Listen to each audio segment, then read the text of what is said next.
तैयारी कर रहे हो रेलवे, एसएससी, बीपीएससी, यूपीएससी या फिर किसी भी स्टेट एग्ज़ाम की, तो लूसेंट बुक आपके एग्ज़ाम के लिए काफ़ी महत्वपूर्ण हो जाता है।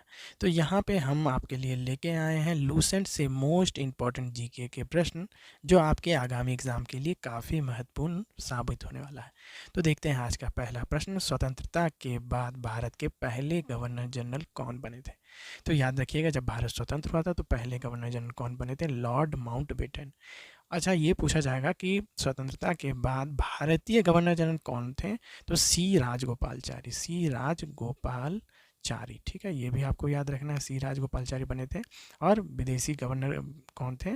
वो थे लॉर्ड माउंटबेटन, जो एक ब्रिटिश गवर्नर थे। देखिए क्या बोल रहा है कि 1854 में सर चार्ल्स वुड डिस्पैच से मुख्य रूप से किससे संबंधित था? तो आपने सुना भी होगा चार्ल्स वुड का डिस्पैच, और ये कब आया था? 1854 में आया था। ये दोनों चीज़ आपको याद ध्यान रखना है। और इसका संबंध किससे था? तो शैक्षिक सुधार से था। शिक्षा में सुधार के लिए चार्ल्स का वुड का डिस्पैच लाया गया था। डलहौजी के प्रशासन की सीमा में शामिल नहीं थे। क्या शामिल नहीं था? देखिए, भारतीय रेलवे में काम किया था डलहौजी ने, लोक निर्माण विभाग में भी काम किया जिसको पीडब्ल्यूडी भी बोलते हैं, और टेलीग्राफ में भी भारत में टेलीग्राफ भी डलहौजी के समय बनाया गया। और शिक्षा के माध्यम के रूप में अंग्रेजी, ये जो है डलहौजी के समय नहीं था। ठीक है, आपको ये भी याद रखना है कि भारतीय रेलवे, लोक निर्माण विभाग और टेलीग्राफ, ये तीनों काम जो है डलहौजी के समय किए गए थे। इंपॉर्टेंट प्रश्न है, कई बार का पूछा गया प्रश्न है। अब देखिए यहाँ, ईस्ट इंडिया कंपनी ने बॉम्बे किससे लिया था? देखिए कितना इंपॉर्टेंट और रोचक प्रश्न है। ईस्ट इंडिया कंपनी ने बॉम्बे किससे लिया था? तो ईस्ट इंडिया कंपनी के बारे में थोड़ा सा बता दूं, तो क्या हुआ था कि पुर्तगाल के राजा की राजकन्या थी कैथरीन, ये आपको इंपॉर्टेंट लगेगा। और कैथरीन जो थी, उनकी बेटी थी, कैथरीन की शादी जो होती है वो चार्ल्स टू से होती है। और चार्ल्स टू कौन थे? तो वो ब्रिटेन के राजकुमार थे। तो ब्रिटेन के राजकुमार को मुंबई जो है दहेज में दिया गया था। देखिए कितनी अजब बात है, एक विदेशी भारत आके भारत के ही शहर को दहेज में ही एक दूसरे विदेशी को दे रहा है, जबकि ना तो पुर्तगाली भारतीय थे, ना ही ये जो ब्रिटेन के थे चार्ल्स दूत थे ये भारतीय थे। मतलब हमारे देश को ही हमारे सामने किसी दूसरे देश वाले को दहेज में दे दिया गया था। तो ये चार्ल्स टू को दहेज में दिया था पुर्तगाल के राजा ने अपनी बेटी कैथरीन की शादी करके। और चार्ल्स दो ने ये जो बॉम्बे था ये ईस्ट इंडिया कंपनी को दिया था। तो आपका सही जवाब हो जाएगा चार्ल्स द्वितीय। याद रखिएगा, पूछा गया प्रश्न है, हिस्ट्री का इंपॉर्टेंट प्रश्न है।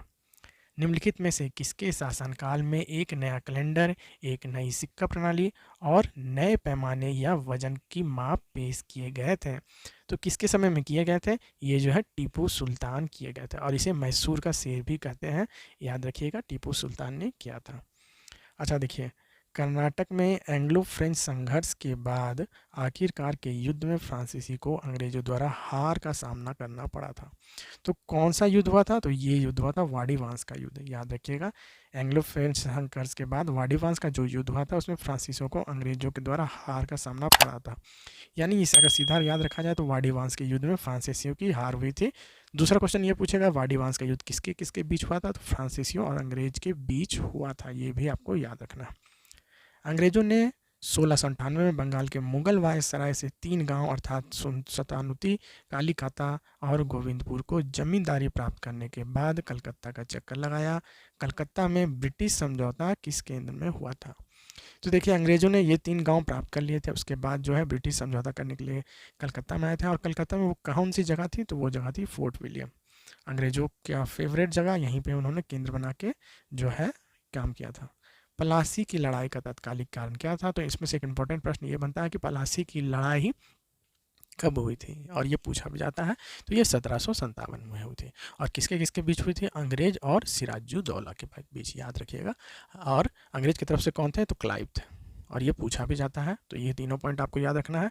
अच्छा, तत्कालिक कारण क्या था ये पूछा रहा है। तो तत्कालिक कारण क्या था कि सिराजुद्दौला द्वारा फोर्ट विलियम पर हमला और कलकत्ता पे कब्जा करना। सिराजुद्दौला ने क्या किया था? फोर्ट विलियम पे हमला किया था। जैसा मैंने पिछले प्रश्न में बताया, फोर्ट विलियम अंग्रेजों का केंद्र हुआ करता था और कलकत्ता पे कब्जा करने की कोशिश की, इसलिए पलासी की लड़ाई हुई। कब हुई? 1757 में। अंग्रेजों की तरफ से क्लाइव था और भारत से सिराजुद्दौला था। बंगाल के नवाब सिराजुद्दौला को मुख्य रूप से पलासी की लड़ाई में अंग्रेजों ने हराया था। पिछले वाला ही प्रश्न का है। तो इसका जवाब ये है कि देखिए अंग्रेज जो थे ऐसा नहीं था कि भारतीय बहुत कमज़ोर थे।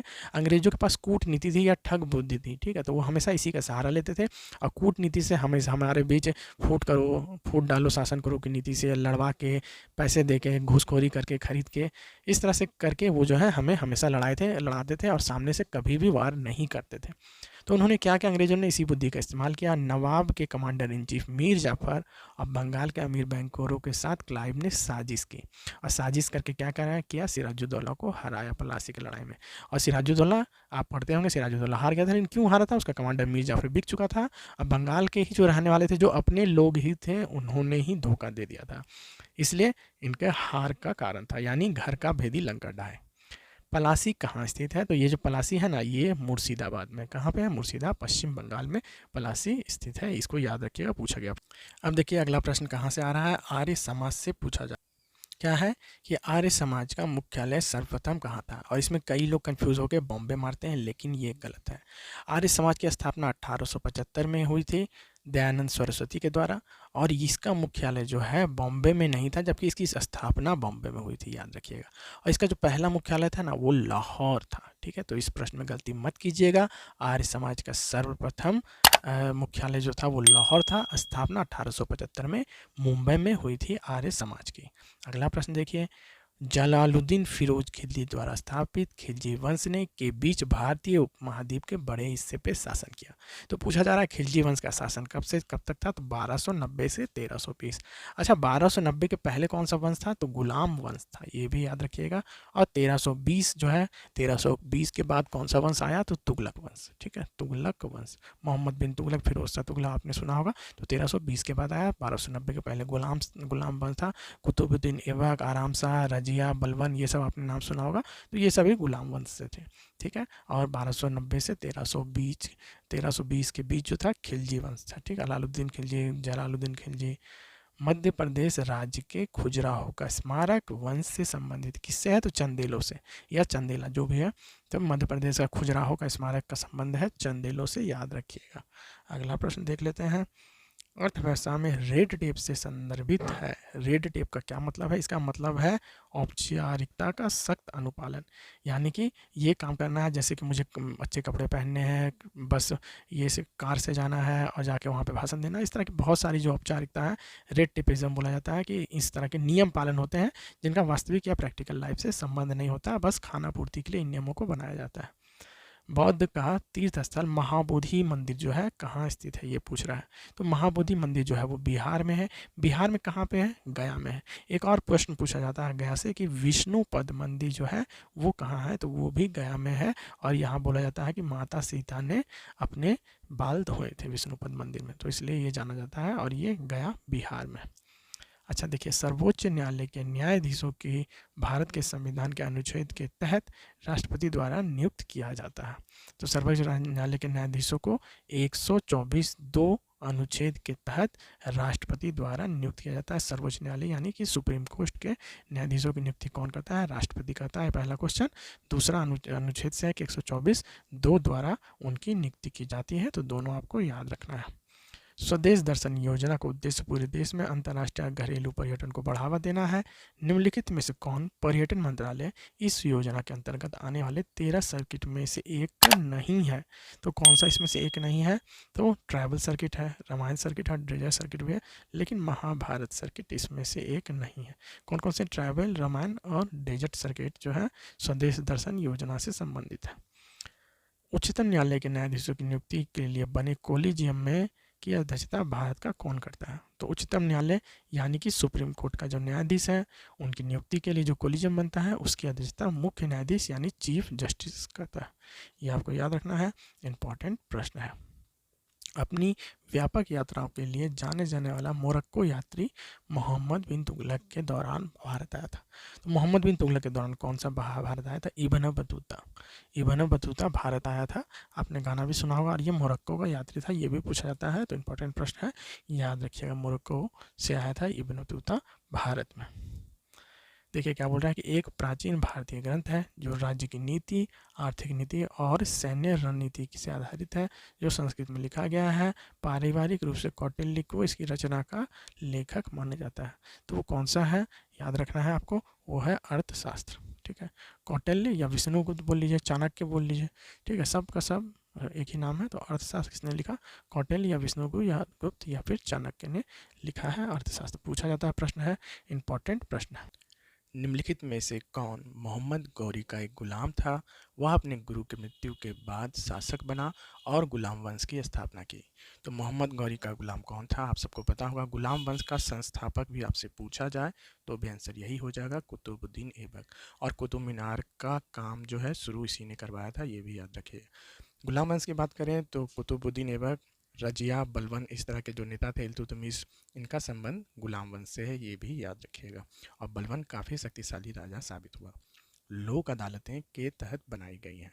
तो लोक अदालत किसके तहत बनाई गई है, ये कानूनी सेवा प्राधिकरण अधिनियम के तहत बनाई गई है। इंपॉर्टेंट क्वेश्चन है, प्रीवियस ईयर में पूछा गया है। अच्छा, ये अधिनियम कब का था, 1987 का, ये भी याद रखना है आपको। लोक अदालत कानूनी सेवा प्राधिकरण अधिनियम 1987 से बनाई गई है। अगला प्रश्न देख लेते हैं। बादामी चालुक्य ने बादामी में स्थानांतरित होने के पहले सर्वप्रथम अपनी राजधानी में स्थापित की थी। बादामी का नाम आपने सुना होगा, इसको वातापी भी बोला जाता है। तो बादामी में चालुक्य ने अपनी राजधानी कहाँ स्थापित की थी, ये पूछा जा रहा है। तो ये ऐहोल में स्थापित की है। ऐहोल की खासियत करें तो इसे मंदिरों का शहर कहते हैं, मंदिरों का शहर। तो ये भी आपको याद रखना है। और वातापी के चालुक्यों ने ऐहोल में अपनी राजधानी बनाई थी। अच्छा, ये है पहला मुस्लिम शासक था जिसके साम्राज्य ने लगभग पूरे भारत को इसके दक्षिणी छोर तक शामिल कर लिया था। तो कौन सा वो शासक था, वो शासक था अलाउद्दीन खिलजी। खिलजी वंश का शासक था अलाउद्दीन खिलजी। एक क्वेश्चन और इससे पूछा जाता है कि मंगोलों का आक्रमण किसके समय हुआ। मंगोलों ने कई बार आक्रमण किया, लेकिन अलाउद्दीन खिलजी ने सारे आक्रमण को रोक दिया। और बात करें इसके विस्तार की तो गुजरात, डेक्कन, रणथंभौर, आपका चित्तौड़, मालवा, ये सारे एरिया को इसने अपने 20 साल के शासन में अपने अंदर कर लिया अलाउद्दीन खिलजी ने। तो ये याद रखिएगा। साथ ही मंगोलों से भी क्वेश्चन पूछा जाता है कि मंगोलों का आक्रमण किसने रोका, तो अलाउद्दीन खिलजी ने रोका। काफ़ी क्रूर राजा था। देखिए, भगवान गौतम बुद्ध के जीवन काल में 7वीं और प्रारंभिक 6ठी शताब्दी ईसा पूर्व में कितनी महान शक्तियाँ, महाजनपद मौजूद थी। तो आपको याद रखना है कि 16 महाजनपद थी। 16 महाजनपद आपने सुना भी होगा। 16 महाजनपद थी, कौन से थे, अवध, आपने सुना होगा अवध, पटना में, इस तरह से जो बहुत सारी टोटल 16 महाजनपद थी। नेपाल, कौशाम्बी, इस तरह की बहुत सारे आप नेपाल में जा चुके हैं, कुछ बांग्लादेश के इलाकों में भी हैं, आपका जो है सिक्किम का इलाका, ये सारे जो है महाजनपद के एरिया में आते। तो वत्स, वातापी, ये सारे महाजनपद के एरिया में थे। तक्षशिला का प्राचीन नगर निम्नलिखित में से किसके बीच स्थित। तो पूछ रहा है तक्षशिला किसके बीच स्थित था। तो ये जो था, ये सिंधु और झेलम के बीच था। तक्षशिला अभी के वर्तमान पाकिस्तान में तक्षशिला स्थित है और ये एक महान विद्यालय, विश्वविद्यालय था। विश्व में बुद्ध की सबसे बड़ी अखंड मूर्ति कहाँ स्थापित की गई थी, तो यह बामियान में स्थापित की गई थी। और बामियान पूछेगा कि कहाँ है, तो ये अफ़गानिस्तान में है, अफ़गानिस्तान में। और अलकायदा ने बामियान की मूर्ति को तोड़ भी दिया था, न्यूज़ में बहुत ज़्यादा इसे कवर किया गया था। अब इतनी दूर तक आ गए हैं, मतलब वीडियो आपको पसंद आ रहा है, तो चैनल पे नए हैं तो चैनल को सब्सक्राइब जरूर कर लीजिएगा। साथ ही साथ वीडियो को उन दोस्तों के साथ शेयर जरूर कीजिएगा जो अभी आपके साथ प्रिपरेशन कर रहे हैं या तैयारी कर रहे हैं। देखिए, बुद्ध चरित्र के लेखक कौन थे, तो बुद्ध चरित्र जो थी वो एक रचयिता थी, जो इसके शिष्य ही अश्वघोष ने इसकी रचना की थी। और बुद्ध की जो चौथी संगति हुई थी उसमें अश्वघोष थे और उन्होंने ही बुद्ध चरित्र की रचना की थी। प्रश्न इंपॉर्टेंट है, पूछा जाता है। गंधार कला शैली अस्तित्व में आई। तो गंधार कला शैली हीनयान, महायान बोल के 2 संप्रदाय थे और उनमें से गंधार कला शैली जो थी वो महायान संप्रदाय से संबंधित है। गंधार कला महायान संप्रदाय से संबंधित है, ये याद रखिएगा, इंपॉर्टेंट है। तो ये था आज का आखिरी प्रश्न। आपको वीडियो कैसा लगा कमेंट करके ज़रूर बताइएगा। मिलते हैं आपसे जल्द ही नेक्स्ट वीडियो में, तब तक के लिए जय हिंद।